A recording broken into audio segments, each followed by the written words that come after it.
പാലക്കാടുകാരാരെങ്കിലും ഈ വീഡിയോ കാണുന്നുണ്ടെങ്കിൽ ദയവ് ചെയ്ത് എന്നോട് ക്ഷമിക്കണം കേട്ടോ.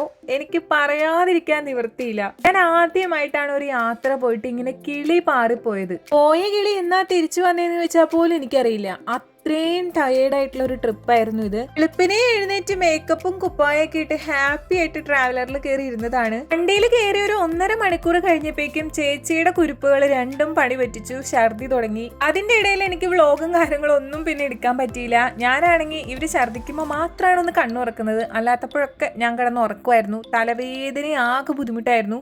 പാലക്കാട് എത്തിയിട്ടാണെങ്കിൽ ചൂടെന്ന് പറഞ്ഞ ഒരു രക്ഷയില്ലാത്ത ചൂടായിരുന്നു. കസിന്റെ കുട്ടിയുടെ ബാപ്റ്റിസത്തിനാട്ടോ ഞങ്ങൾ പോയത്. ശരിക്കും എനിക്ക് ഒന്നും കവർ ചെയ്യാൻ പറ്റിയില്ല. ഞാൻ ആകെ ടയേർഡായിരുന്നു. പാലക്കാട്ടുകാരെ ഞാൻ നമിച്ചിരിക്കണു, അത്രയ്ക്ക് ചൂടാണ്. നമ്മുടെ ഇവിടുന്ന് 3.5-4 മണിക്കൂർ ട്രാവൽ ഉണ്ട് കേട്ടോ. പിന്നെ എങ്ങനെയൊക്കെയോ തിരിച്ച് നാട്ടിലെത്തി. അവിടെ നിന്ന് ഒരു ഗ്ലാസ് ചായയൊക്കെ കുടിച്ചപ്പോഴാണ് ഞാൻ ഒന്നും ഓക്കെ ആയത്.